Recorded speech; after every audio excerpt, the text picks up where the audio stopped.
Man, this has got to be one of the better docu-series that we done seen on Netflix. And right now, we done ran through all of season 1. We done ran through all of season 2. And we finally got to the finale of season 2, and I'm sad. Because we ain't got no more coming. I don't know. It might be in season 3. But I know y'all been watching The Worst Roommate Ever. It's like #1 right now on Netflix. And this last season finale episode, they left with a banger. It's about your boy. We boy the TikTok. Michael Dudley. They done caught this man from teenagers posting on TikTok that they found a suitcase.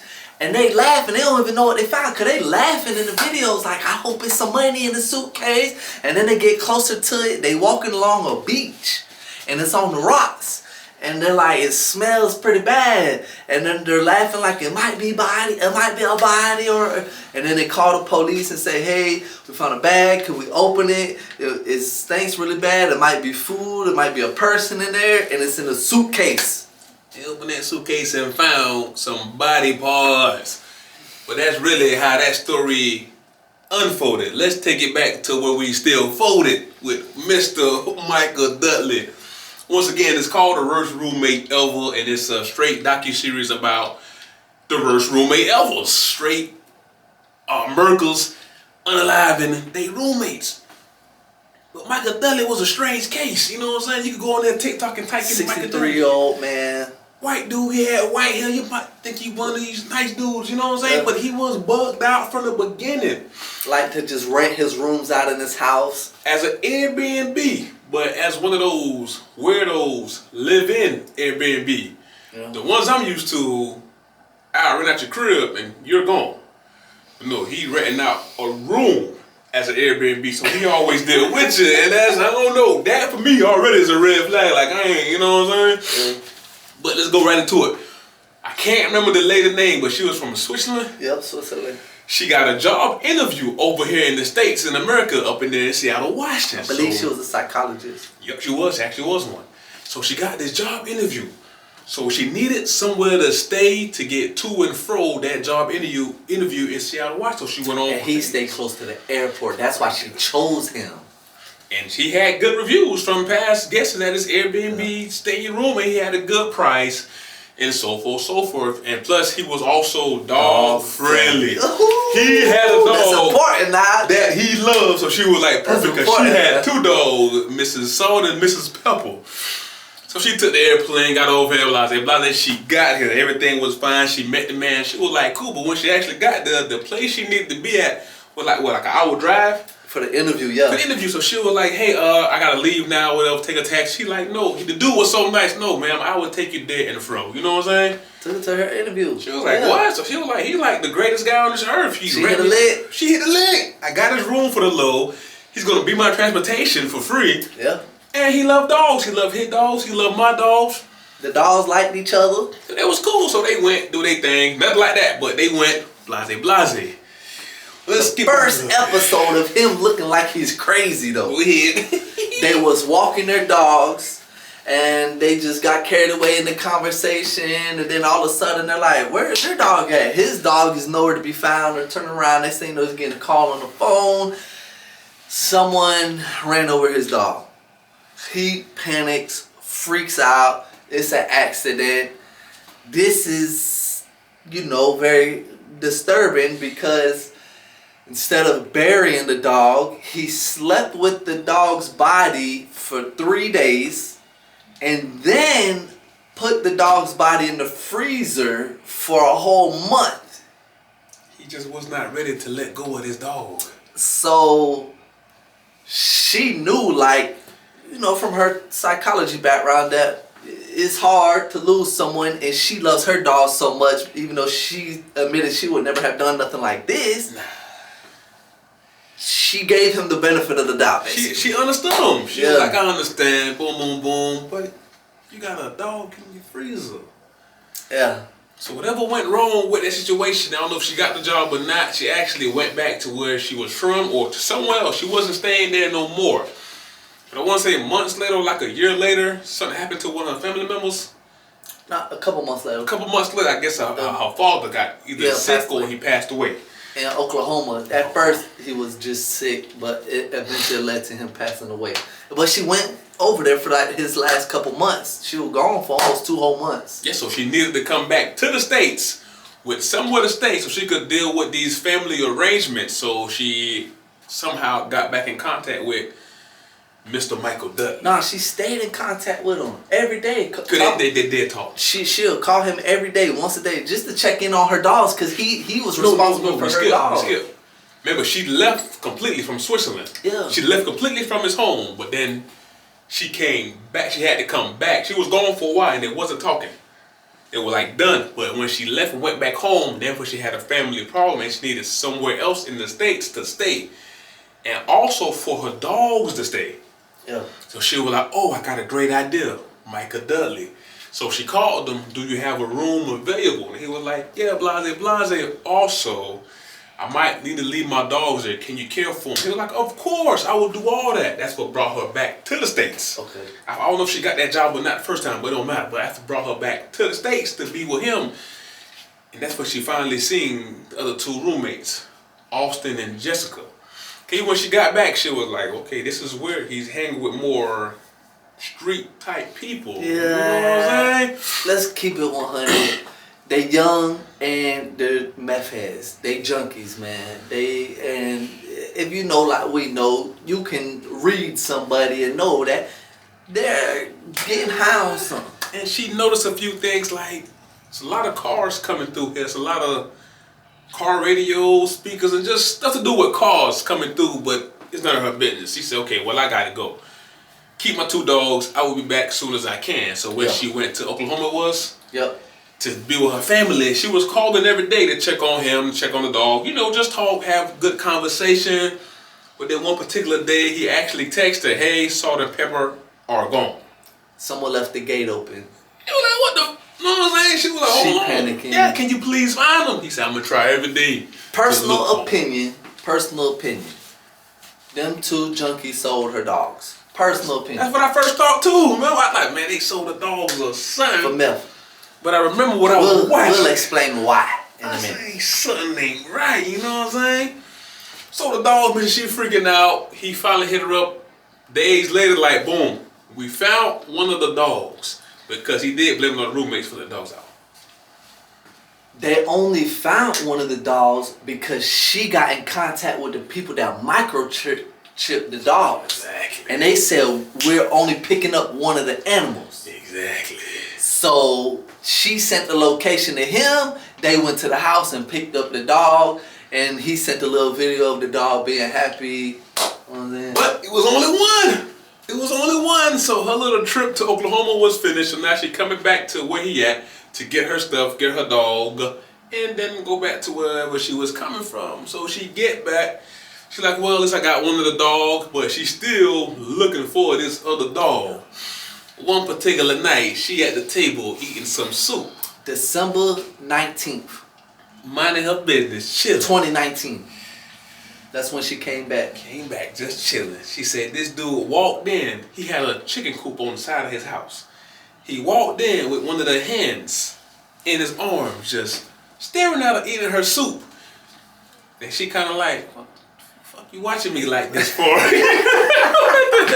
Why you stroking your, you know what I'm saying? You stroking your chicken, you looking at me all weird. But what'd he say? He said, listen, I unalived your dog because he unalived one of her babies. He literally said, it's an eye for an eye. It's an eye for an eye. She got into questioning him too though, like, how? How did you do it? And he said, I hit your dog. And she said, in her mind, she knew it took more than one hit to unalive a dog. So she knew he had to have beat this dog repeatedly to unalive it. And then she said, okay, where did you bury my dog? And he said, him and the kid, Austin, they burned him. They cremated him. She went in her room. She said, okay, that's fine. This how smart she is. Because her being a psychologist, she already peeped the vibes of everything and said, okay, for him to be the type of person to unalive a dog, to beat a dog repeatedly, she knew he was messed up. She played it so smooth. She played it like how we would have played it. I to a certain extent. Cause who she called? I would have called the police to come get me out of there. She went to the room, packed the bags and what, bro? Called the Uber. And hauled ass. You got this big old ain't never come back. Crazy white man playing with his chicken, talk about, hey, I unalived your dog because he unalived her baby. And literally just like standing watching her like what you got to say about it. You At nighttime, why she eating her soup? I mean, so I said she went to the room and called the Uber. I said, you tripping. I would have went to the room and called 911. Please hurry up and get me out of here. This is the address. Hurry up. But somehow, she got up out of there. Smooth. Untouched, got her dog Pepper. Smooth operator. Got her soup and her stuff and got up out of there. And that just left Mr. Dudley with Austin Winter and Jessica Lewis. Dun dun dun. Things start taking a dark turn. You already know how this goes.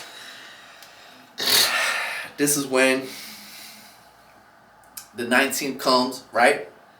June 19th, 2020. TikTokers on the beach. They find a suitcase, body parts, has 2 heads. One of the bodies is missing, right? The whole torso. Austin Winter. To this day, they never found his torso. To this day, right? A couple days later, another bat washed up on the other side of Seattle with, you know what I'm saying? They just never found his torso. They don't found everything else that goes to their bodies, just not his torso. But this one, the police, the detectives start getting a hold of family members, trying to figure out what's going on, who was the last person that seen him alive, whatever. That's when they knew that the mom been trying to reach out to this guy named Michael Dudley that they were staying at, and the phone was cut off. It wasn't unusual for the phone to be cut off for Michael. I mean for Austin Winter. For Austin Winter, because he would sell his phone for drugs. That's new stuff. This is why I said they probably sold the dog for drugs. That's it. So you had the kid, I can't say kid, you had the man Austin Winter, you had the lady Jessica Lewis. There was actually a couple that met a long time ago. They was both on drugs together, bouncing from home to home, from street to street, trying to find somewhere to stay, to where they finally ran into Michael Dudley. They found a place to stay, but for them staying there, it was kind of exchange for them to do criminal activities. And also Austin was working on all the cars that dude Michael was getting. Michael Dudley kept his house kind of like a fortress type of deal. It had a fence around it, cameras everywhere. The whole basement was just for pretty much for a surveillance camera to watch what's coming and what's going and just stuff like that. Police questioned the mama though. Yeah. The mama say, me and his dad went to the dude's house, Michael Dudley, and all their clothes, all of their belongings, they only had a couple suitcases of clothes. That's all they had. This is how they met her, because they was homeless from doing drugs. Yeah. Well, all their clothes when they went to go see Michael Dudley was in the garbage. So they thought it was suspect already. Why would all of their belongings, the only thing that they have, be in the trash? And Michael Dudley said, at first he would not respond to any of the phone calls. He was ignoring all of the phone calls coming from them, and until she finally said, hey, I'm gonna have to get the police involved, is when he said, okay. Come on through. Nah, he ain't telling to come through. He said that they moved out in a hurry. Right, yeah, so they moved and then they just showed up at his house. And that's when they saw all this stuff. You know what I'm saying? So the police, when the police start questioning her, guess what they do? When the police go to his house, they start talking to the neighbors. And this is when they find out about the phone call that the neighbors made that same night. It is. This neighbor literally called and say, hey, I think I hear gunshots next door in commotion. All this is recorded. Boom. Hang up. Nobody come. 36 minutes on the head later. 36 minutes later. The same neighbor, I think this time the husband or the man called, was like, hey, I hear gunshots next door and I hear somebody screamed out, leave me alone and asked for help numerous times. Numerous times. And said, just let me leave. Just let me leave. So when the 5-0 police finally showed up to this man's door, they knock on Mr. Dudley's door. Boom, boom, boom, boom, boom. Knock, knock, knock, knock. To no avail. Nobody ever came to the door. So they say they just left. And literally never filed a report on it. They didn't even file a report. All they got is the dispatcher recordings. So they just left it alone. So they got this call. They got the mama telling them what's going on. What she believed, hey, my kid, something wrong with my kid. And that's when the TikTok video, take that back. You got the lady, the other chick, who was also a roommate.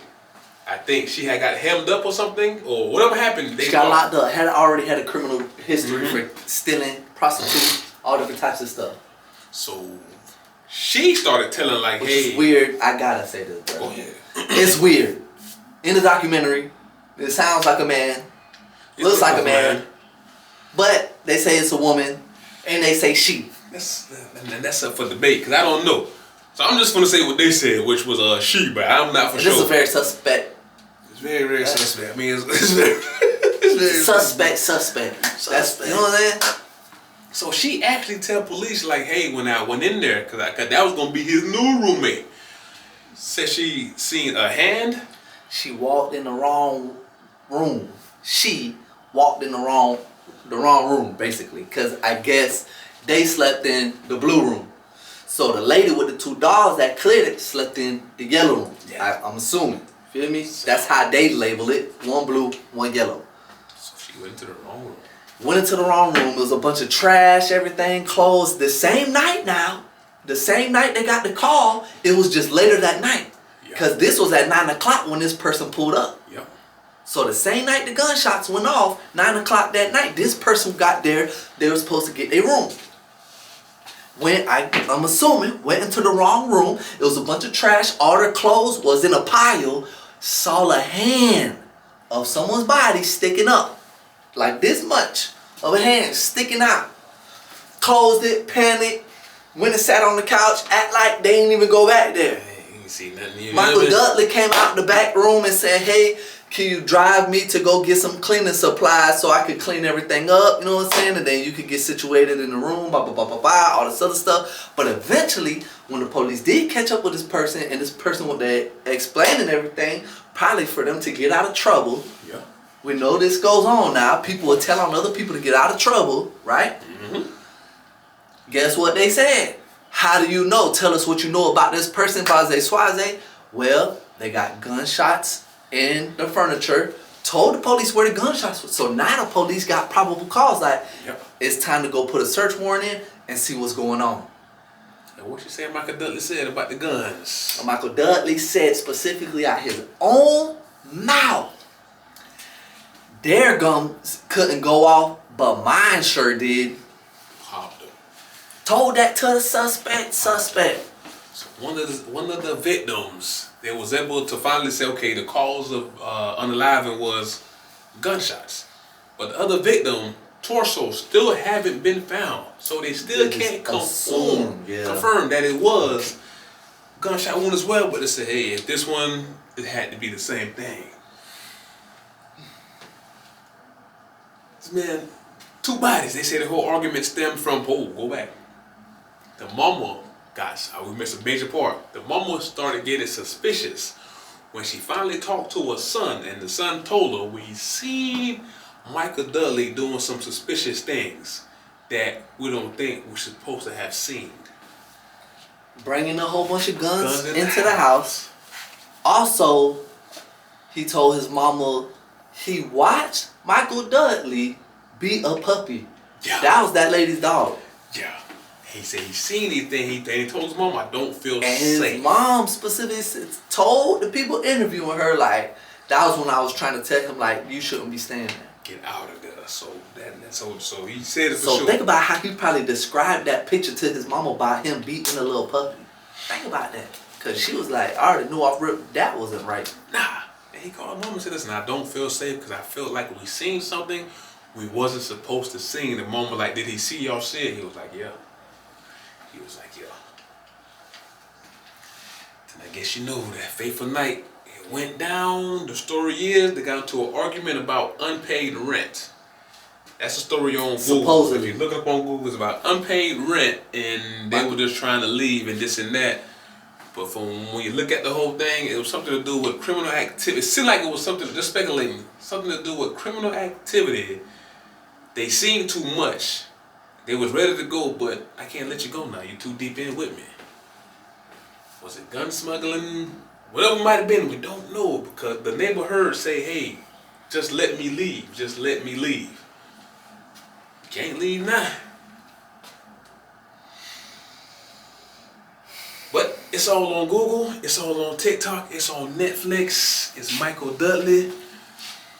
But next week, next video, we finna get into, we done watch season 1 and 2. We gonna give y'all the best one we think. Personally believe it was the worst what? The verse of the verse. Roommate ever. Cause these people wild, man. Stay tuned, man. I give that one a thumbs up though. Oh yeah, of course. Thumbs up for sure. Gas. Fire.